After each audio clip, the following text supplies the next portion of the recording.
You're listening to Trek FM. You think you're safe. You are not. Attack by Borg forces, repeat. Borg forces will intercept the two Borg vessels heading on a direct course for Sector 001. Number one, open the channel to the fleet. Channel opens. We believe you have very little time left. Analysis, Mr. Spock. Alien weapon is a form of plasma energy, Captain. Exact composition unknown. Guidance system unknown. Red alert. Battle stations.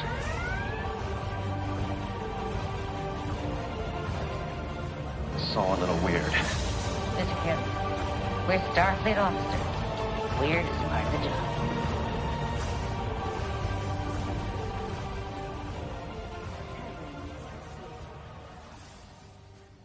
Hi folks, thanks for downloading Track News and Views episode 102. Unfortunately I couldn't make it this week due to medical problems and scheduling conflicts, but Drogan and Steve managed to get a fantastic interview with Kat and Tennant all about cosplay, which will be coming up at the end in a bit. Just like to address a few things before we get into it. Some people asked about the music at the end of last week's episode. Captain Wellesby tweeted me and a few people emailed me or contact me via Google+. I can tell you that it's called the Star Trek Epic Suite. So that's the Star Trek Epic Suite. And it's by Samo Studios. So if you want to check out that, well, I'll put it at the end of the show anyway. As it's so popular, I'll give you it in its entirety. Also, a bit of housekeeping, if I could. If you could, please subscribe to our iTunes. Also leave a review of us on whichever platform you listen to us on, be it iTunes, Stitcher, Zoom, whichever you prefer. If you want to feedback to us, then do so via tracknewsandviews@gmail.com or via the Trek FM website or via various Twitter, mine's COLMH01 or Trek News Views on Twitter. Just a little disclaimer about the audio quality in this week's show. This is due to the fact that it was recorded over Skype in rather unfavourable conditions. Obviously this is not the norm that we expect from Trek FM, nor is it the norm we expect from Trek News and Views. So I do apologise for the lack of audio quality in this particular episode, but it is worth listening to. So thanks very much. So, without further ado, here's the interview.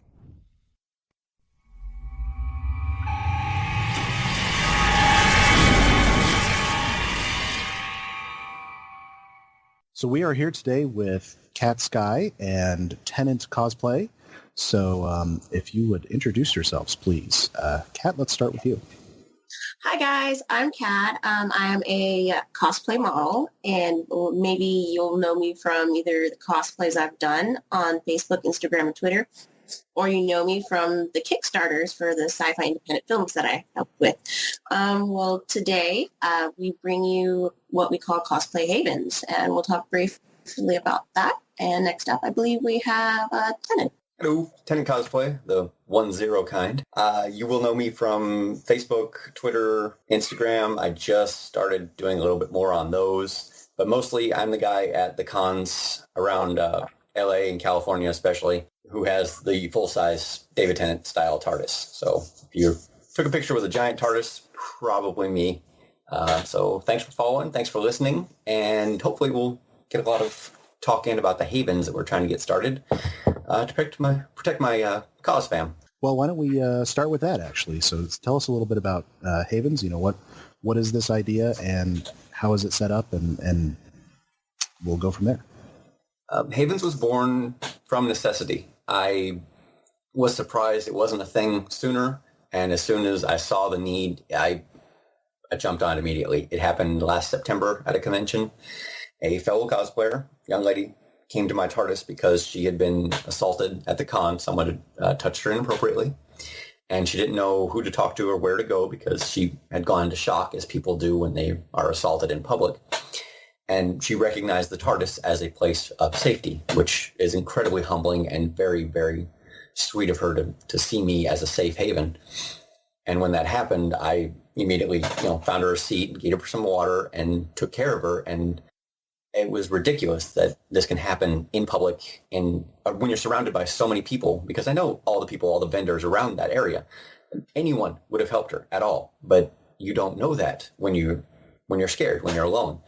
So I thought of the Havens as a way of instantly visually recognizing a place where you do have a friend, where you can turn when you can't find security, when you don't know the procedures and the policies, and you don't have, everything they tell you to do in your head. You feel alone, you feel scared. So I wanted that one quick, easy to recognize symbol where people can go when they just need to collect themselves. So that was the idea behind Havens, and that's hopefully what we can get started. Now, is this something that you have tried yet, or is it still kind of in the idea phase? A lot of conventions are afraid to implement it because they don't want their policies to be in question, and they think it's some kind of scam, or I'm not quite sure what their fear is on their end. Well, we recently ran into this one with a certain convention right now. Down here in Southern California, I live in the Hollywood area, LA area, so I'm the one promoting it down here. Well, he's in Northern California near the Sacramento area, so he has that side taken care of, where I have the huge city down here to take care of, which is a good thing and a bad thing. But like he said, sometimes when you introduce this, like I've been trying to just get a simple booth at this convention called WhedonCon, and it's in honor of Josh Whedon. And so I've been emailing back and forth to the lady at the convention, and I think she misunderstood that what we were all about, because it seemed like she thought we were trying to take over the security part, which is not what's going on. Is we're there to help. Like he said, we want to be a familiar face. We don't want to take over what's going on. We just want to spread the word, help out when we can. And so some people will feel kind of, I wouldn't say offended, but some people will feel like we are trying to, take over the security when we're not. And it's just, I can't think of the right word right now. It's frustrating, confusing to a lot of people. Yes. But I set it up with 3 steps that any con can implement without any cost, that is just modifying how they set up their security that they can do. It's set up for a con of any size, and we have, to answer your question, implemented it at a few conventions. The CondorCon set up a few stations around for them, and there was one in Fresno that did it, and I wasn't even there. So that was really nice to see someone, put the steps out there without needing my help. I tried to keep it as simple as possible, and it did work. But no one on the large scale wants to implement it, and I'm not quite sure why. Because it's new. That's what it is. It's it's new, and not a lot of people know how to take it. Yeah, I think I'm stepping on toes, and they don't like it or something, but it's not. It will happen. Well, it's probably a subject that people don't necessarily want to confront. They don't want to necessarily acknowledge that these things are happening. It's hard to talk about. Well, cosplay is not consent is what they talk about, and because that's the buzzword and that's the catchphrase and that's the soundbite, and everyone likes to say that, and they put up big old signs for that. But when it does happen, is what they're not planning for, and all they say is, "Well, you should go. You failed. You got yourself raped. That's your fault." You don't do that to someone. I mean, these are children. Cons, especially cosplay conventions, are attended by 15 to 20-year-old kids. You don't tell them or yelling because they got assaulted. That's wrong. So they do address it in the big banners that say cosplay is not consent, but not in the we will take action now, except by saying we have a zero tolerance policy. And if they'd only told us. Going to jump in there really quickly. Is I recently went to an event called Galley Day. It's an event that happens every 6 months at Disneyland. And so this time I was able to get in by my awesome new recent Doctor Who friends that I've made since February. It's awesome. I love the Doctor Who community. It's pretty fucking amazing. Oh, excuse my language. Anyways. And so I was able to... Great friends all made through Gallifrey 1. Really good people attend that con. Anyway.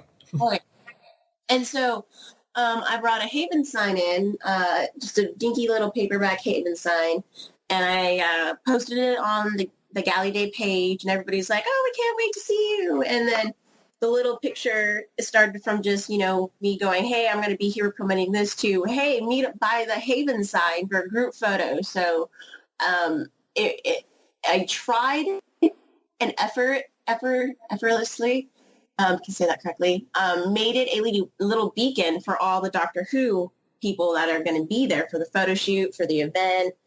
So that turned out pretty cool, because at Disneyland, you're surrounded by a lot of families. And so I had a lot of mothers that were, especially in the Doctor Who group and not in the Doctor Who group, coming up to me, asking me what the sign was about. And I had a couple people interview me too about Havens there. And a lot of the families thought it was a wonderful idea. They thought it was great. They never heard of anything like it before. They understand, of course, there's security out there at conventions, but like we've explained before, sometimes it's just not always there at your hand when you need them. And not everybody knows what security looks like, because their outfits are constantly changing. So it sounds like an idea that does catch on when you get that track. It is catching on down here. The more conventions I try and implement it with, the more it catches on. But we have to be careful, because I just can't go into a convention one day and start passing out Haven flyers. That's how you get stopped and kicked out.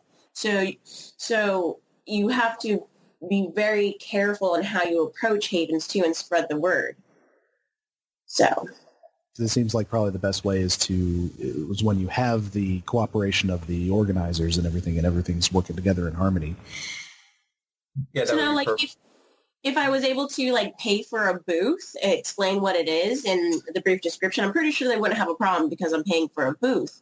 Sure. But since we're such a volunteer community for this, it's really hard for us to get a booth there. So right now it's just spreading the word out whenever we go to a convention. There is something I have been curious about. I've seen news stories and heard you guys talk. So I'm wondering, you talked about an incident, a very unfortunate incident that you. I'm sorry. How often does this sort of inappropriate touching or assaulting go on at conventions? How common is this? It's recently happened to me. Let's see. This was, I want to say beginning of last month. It had to be the first weekend of March. I was invited to a photo shoot in San Diego, and I carpooled with a friend.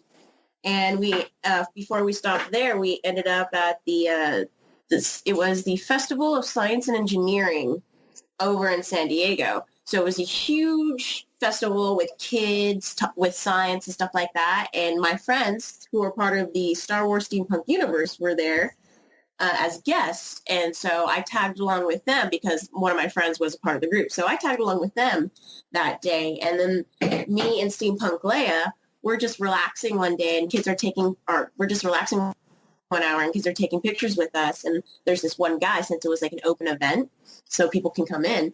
There was this one guy who you looked at him and you go, oh, he does not look like he's supposed to be here. But we're nice. And so some people just, we're dressed in cosplay, so people like to take pictures with us. And so he took a picture with me and her, and he grabbed the side of my hip really tightly and got really close to my face. He wasn't, he was trying to make some sort of face. I wasn't sure. We weren't sure. It was really awkward, really uncomfortable. And so we got the photos out of the way, and we said, oh, thank you very much. Have a good day. And we tried to get away from him. But he was someone who kept showing up throughout the day and bothering us and almost borderline harassing us, because he just was starting to get really creepy. And so finally I was able to just get security and tell them about the guy, because he just was starting to get really too borderline stalker here, and we're with kids. So I don't want the kids to be around something like that. So I got security, got him out of the way, and that was that. And then later that night, when I was getting ready for bed, I noticed that I had a bruise on the side of my hip from where he grabbed me. He grabbed me so hard, he left a bruise. So it doesn't happen all the time, but it does happen quite often around conventions. It also depends on the size of the con. That's true. in the thousands of people, then yes, I mean, there's that 1% of every group of people that are just not socially acceptable, and they don't like to follow the rules, and they just can't stop themselves from doing bad things. It's just the nature of humanity. It happens at every con. The people I've talked to who run conventions have told me that they get complaints, but it's always after the con has ended that people will email them and send them messages that, oh, I was grabbed, I was harassed, the guy was chasing, a cameraman was, taking inappropriate pictures, and it happens a lot, but people don't know how to take care of it, and others don't know how to help when people they think are being assaulted. So it's hard on every angle to stop it, but it does happen, and happening at all is too much, and there should be a way to help. And what we're mainly trying to do, whether be it Haven or not, is we want to let people know, especially the cosplayers, don't be afraid to say something to anybody. If something happens, go to someone you trust. It may not be a part of Havens, but let them know what happened. Don't wait, because if you wait, you can throw yourself into this whole emotional withdrawal from it, and it can get bad. So you want to deal with the situation right when it happens. That's the problem, is all the convention runners are saying, well, they could have gone to anyone, the guy at the door, or the guy over here, or the guy over here. They don't know that. Yeah. It's in that pamphlet that they throw away as soon as you give it to them. They're not reading that stuff. They're alone. They've been assaulted. They're scared. And they need to look up and say, oh, that guy's my friend because he has the flag flying over his table. That's it. All you need to do is let people know where they can be safe, and they'll go to safety. I thought it was easy. Apparently I was wrong, but... Well, I'm looking at your flyer that you gave us here, and really it does look very simple and very easy to implement. Yes. If somebody was interested in this idea, how could they get in touch with you? It is a completely free concept. The image and the flyer itself that I try to attach together are available on Tenant Cosplay. They are on Cosplay Havens, both on Facebook. You can talk to Baker Street Cosplay, who is my friend Larry Lee Moniz, who designed the flag for me. He's a graphic designer, so I gave him a picture of my TARDIS lantern, and he turned it into the Haven symbol that you see now. So all that work is all his, and I really appreciate it. He did everything for free for me, and he was super helpful in helping me get the shirt designs and all of that. So Tenant Cosplay on Facebook, Twitter, or Instagram, and Tenant Cosplay at Gmail, and I can email them to you. Or just start searching Tenant Cosplay 10NANT, and you'll see my face, and just ask, and I'm happy to give this to anyone who needs it. Excellent. Well, let's shift gears a little bit and talk about sort of maybe more the positive sides of cosplay. The fun end. What have you guys been doing recently? What sort of cons have you been to? What outfits have you come up with? What have you been doing recently? Oh, I think I mentions lately. Let's see, from February till this past weekend, I have been to Gallifrey 1, Long Beach, Comic Expo. Then March was back to San Diego for the photo shoot. And then I was invited to Festival of the Fools. And then recently I just went to, what was the one I just went to recently? I was impressed you could remember that many. I'm sitting over here Disneyland, the Disneyland event. And I know there's another one in there. And I can't name it right now. And then I have 3 events this weekend on Saturday, and I still don't know which one to choose from. Springtime it starts to really pick up. Now, Kat, I was looking at your Twitter feed just before the show here, and you have an incredible wide variety of costumes. When you come up with a new one, what's your process? What from the start? How do you go about making one of these things? A lot of it is random. A lot of it is, what do I feel like doing today? Or what should I be like at that convention? And I still have so many ideas that I haven't even got to yet. And what I have completed now was what I could come up with either at hand or within a short minute notice. I recently got together a Rose Tyler outfit, and everybody's calling me the Redhead Rose. I'm like, okay, it catches on. Why not? that outfit I got together for Condor Con. And I literally took me about a week and a half to look for the right jacket that I think would fit. And then everything else was kind of last minute as well. Like the pants, I think I got the day I got to this first or second day I got to Condor, I got the pants. And the shoes I was wearing the first time weren't even the right shoes. They came in a week late. So like pretty much the Rose Tyler was a week and a half put together just randomly. And that turned out fairly decently. The Black Widow was, the catsuit was the leftover outfit I had from my Celine cosplay from Underworld. So, and then the gear for it is borrowed from my friend's old school Black Widow. So half that's mine, half that's not. I still have a Beverly Crusher I need to sport. And then I recently did a female Fry. And so a lot of it's like, what do I feel like doing? What do I have at my disposal? And then lately I've been talking to a couple friends to actually start getting a group cosplay thing going. That must be a challenge to coordinate. Little challenge. Sounds fun, though. Yeah, group cosplays they're crazy. It's a great concept when you get everyone on board and it looks great and you get this huge ensemble and everyone recognizes it and you can do more esoteric characters. Friends of mine did the Golden Girls, which you wouldn't recognize unless you saw all three of them walking down the street, or four of them, sorry. So it's a great idea, but it's really hard to coordinate so many people on one concept. And everyone wants, the same character, or everyone, doesn't want this character. And yeah, it's hard to do, but it's so much fun when you get the people together for it. Another one that I recently did that has been as popular as Black Widow was the Orion Slave Girl one. I actually had the makeup for that for about a year now, and I just got that outfit together randomly. That was another one where I'm like, okay, let's go to the store in Hollywood and see what I can find that would match. And so the paint took about 2 hours to put on by myself. I thought I was going to have help, and that did not fall through. Oh, yeah, WonderCon was the other one I was forgetting about. At WonderCon, yeah, it was the process for WonderCon was difficult. Once I was at WonderCon, it was amazing. WonderCon is one of my favorites. It's a really great con. This year it wasn't in Anaheim. It'll be back next year, but it's still really good people, and they put on a great show. It's basically a DC a very DC heavy comic book con. All the it's the baby convention to San Diego.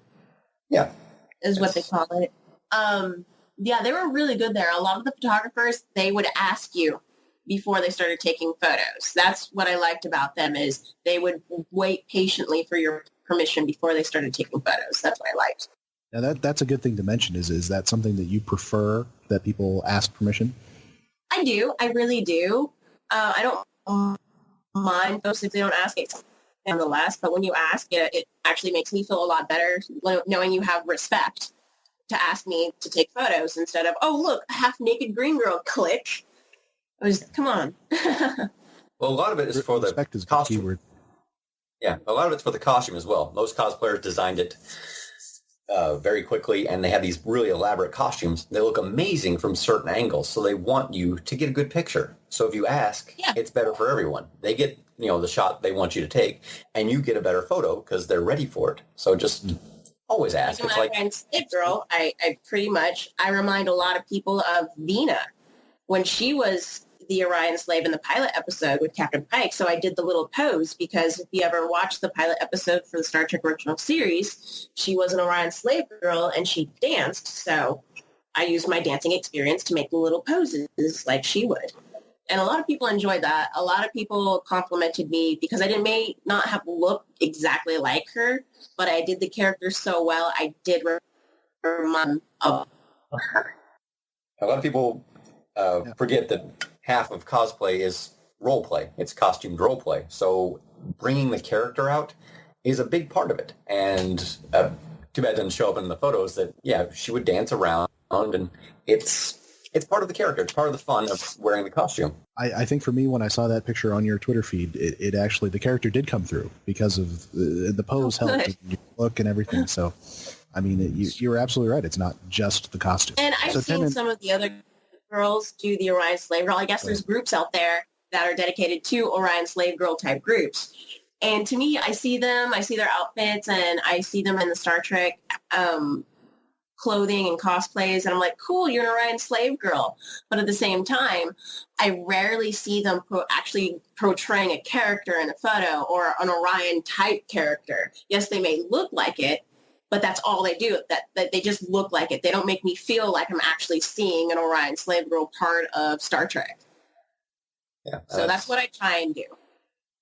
Well, that's why I consider you a cosplayer instead of a cosplay model. A model would just stand and show the costume, whereas you play. You bring out the character.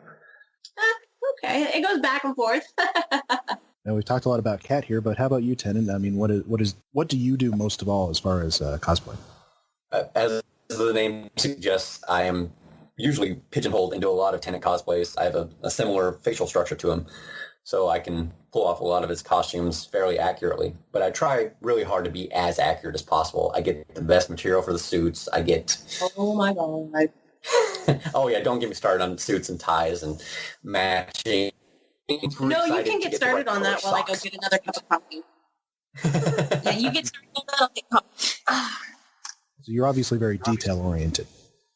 That's the big thing for me. A lot of people focus on the play. They want to do the role play, and a lot focus on the costume. I try to do both. I want it to be the all-around character. Let's just say that the other Doctor cosplayers go to him for advice. It's pretty nice. But do you pretty much do Doctor Who, or do you branch out at all? I do other costumes.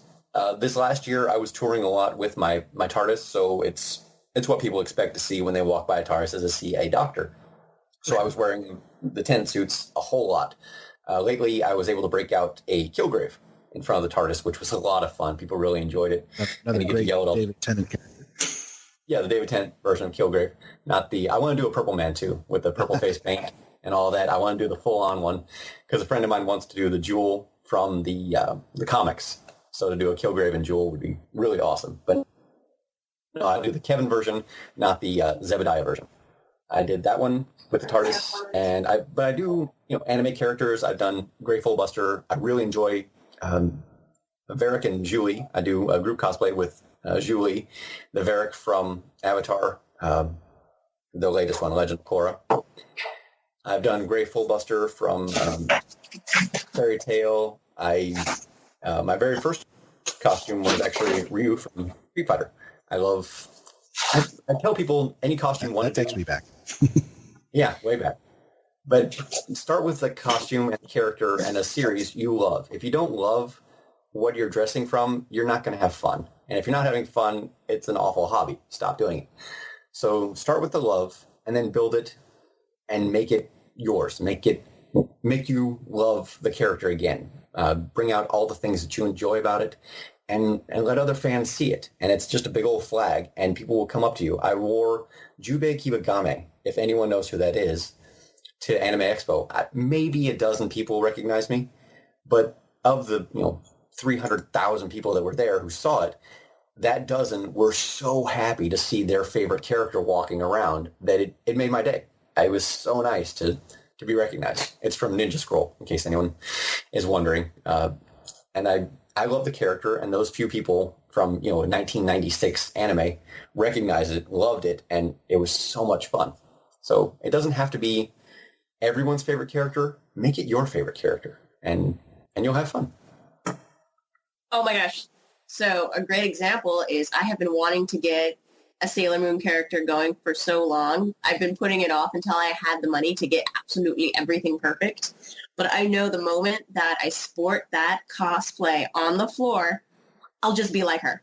Klutzy, going for the next big donut I could find. Oh my gosh, hyper off the wall, because she's like my ultimate superhero. That's who I modeled myself off of as a kid. So it's, yeah, what he says. Now, you guys are fortunate enough to live in an area where there's all kinds of conventions, but do you get around to conventions in other parts of the country or internationally? I have had offers to, but money is the situation, because, yes, they'll offer for you to go there, but a lot of the times they cannot afford your your plane ticket or your stay there, just like a booth, unfortunately. That's the ones I've gotten.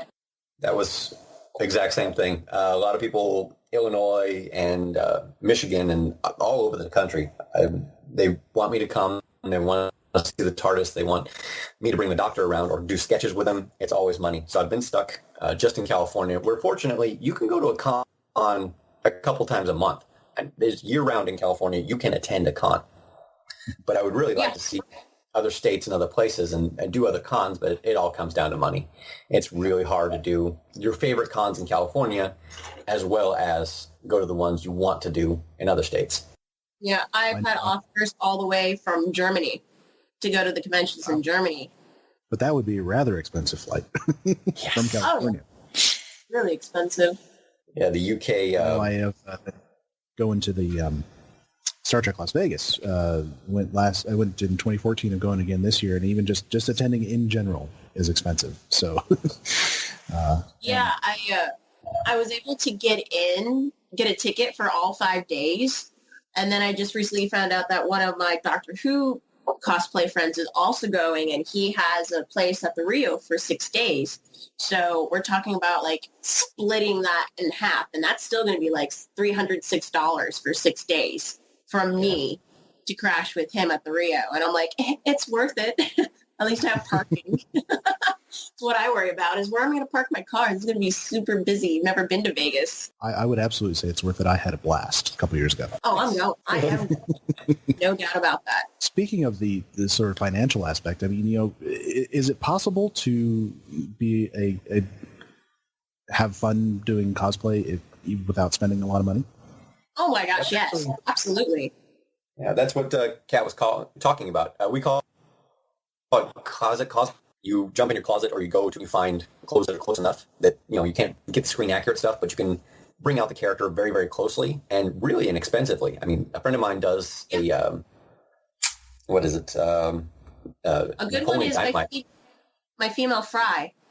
That outfit is pretty much stuff I had lying around. The only thing I bought for it was the Bender plushie that I turned into a backpack and the red jacket.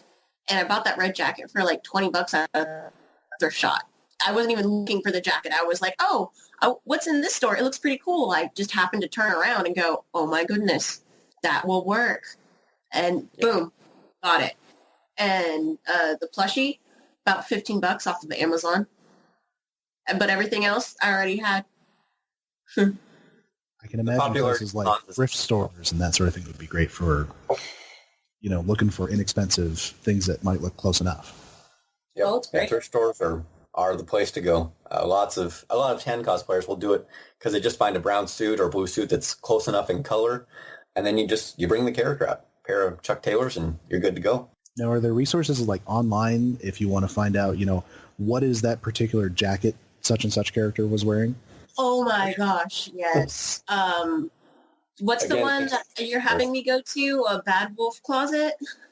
Yeah, Rose the Bad Wolf cosplay is on Facebook, and she has I forget what the group is called. It's like a Tumblr called the Bad Wolf Closet. And that girl breaks down episode by episode what everyone is wearing and the brands and all of that. She is an amazing resource, and she's super sweet. The girl will help you step by step, dyeing hair, dyeing shoes, dyeing fabric, whatever you need to get your costume as screen accurate as possible. It's a really helpful community. Oh. No, go ahead. It's a really helpful community if you find the right people. Some people are very possessive of their items and their knowledge, and they won't let it out. But just ask me, and I'll direct you to the nice people.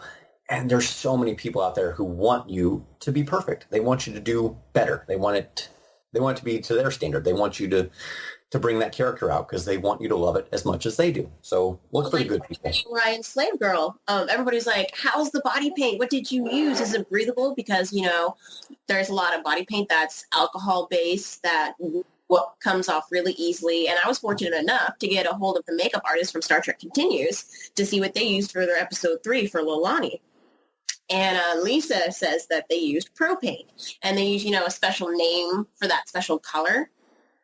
And then, and so I bought 2 just in case because when you get it, it's a circle tablet, maybe 2 inches from one end to the other, and it's maybe about a half an inch thick.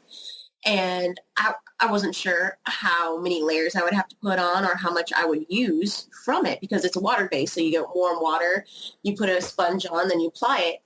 It took 4 coats to get the color I was in WonderCon. Only took 4 coats, and I barely made a divot in the first makeup. And so it's pretty crazy. The makeup was pretty easy. It was breathable, and it didn't smudge, except for, like, of course, throughout the day I would sweat, so I'd have to touch up some areas where the sweat would be. But other than that, completely breathable, completely easy. I was going to ask how long it lasts. It washes off with warm soapy water, and if you don't get it all, it'll maybe last a couple days if you miss some spots, but it comes off quite easily only with hot soapy water. I was really surprised. And the only areas that you would see in the photos that would kind of come off would, of course, be around like my clothing line where I have my bikini top and where my bikini bottom line was. It would kind of fade away, and then around the armpits, and then, of course, update the lipstick. But other than that, I still had a fairly decent green tint going on. That's great. So do you have a favorite costume that you've come up with over the years? Me? Yeah. Ooh, me so far, I would have to say my favorite is when I do female Fry. That's because I love Futurama. I love Fry, and it's an easy character to pull off, and I can be as goofy as I want to be. But I think the most favorite popular one would be the Black Widow.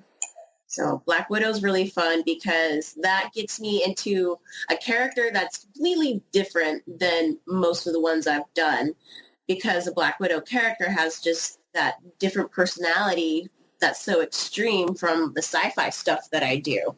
So that's a very interesting one that I consider a favorite. And Tim, do you have a favorite? Of course, What? the Doctor. That's it's so surreal. You walk around and people they fall right into it. You don't have to say a word. They just treat you like the Doctor, and they come up and give these great hugs and, oh, hello, how you doing? Oh my God, it's so good to see you. Welcome to the TARDIS. And you get to just fall into the character and be silly and be fun and be lighthearted and just, you don't have to, think about the world. You're in the character now. You get to just let all that go and have fun. And that's all the characters I enjoy have that aspect to them. The Varric is a lot of fun because you get to be this pompous, hey, come over here, boy, give me a hand, and you get to control the room. You get to take over and be this pompous ass and just have so much fun with everyone around you. And the Kilgrave, I'm finding, is a lot of fun like that too, because when you see people taking pictures, you get to walk up, sneak up behind and say, smile, and they just freak out. And you get to be this super creeper, and people enjoy it. So it's... That's the best way to put it. I get to be a super creeper, and people actually enjoy it. Well, yeah, they expect you to. They want you to. It's so much fun. So, I take pictures of all the Jets. Deadpool. You expect every cosplayer that's playing Deadpool to be Deadpool. And what do? They're Deadpool. They Deadpooled up, yeah. Hearing one sing Wrecking Ball at a karaoke contest was so much fun. Because that boy couldn't sing, but by God, he nailed it. All right. So... Well, I think that's probably a good place to wrap it all up. Thank you both for joining us. And if you want to just briefly say where is the best place to contact you if anyone is interested in talking to you? With me, Facebook is the easiest way to get a hold of me. If not Facebook, then go down the chain to Instagram, then Twitter. Same thing. Facebook is, of course, Tenant Cosplay, 10NANT is the way to find me fastest, and I'll respond quickest if you go to that. But Instagram and Twitter, follow, look around, and check out the Cosplay Havens as well, and give us a like, and come help us out. Well, thank you both so much for joining us today. Well, thank you. So there you go, folks, and this is what else is happening on the Trek FM network. Previously on Trek.fm, The Orb. I want to hear Worf give a command sometime like 1/4 ramming speed. And then someone says, Captain, regulation specifically states that we cannot go at 1/4 ramming speed while we are in orbit of a planet. To the journey! Yeah, where Seven actually mentions that, where she's like, hey, we tried this before. You know, like, I offered my services, and you You're said making no. her sound like an escort. I know, I didn't really mean that to happen. It just kind of came out that way. She's working the alcove. The ready room. You know, because he's appealing to the Ferengi side of Nog, which is still so much a part of who he is. I'm glad he didn't offer him Umox, though. Yeah, well, whoa. When you said he was going to shack up with Vic earlier, I was like, whoa, it didn't go that far. The 602 Club.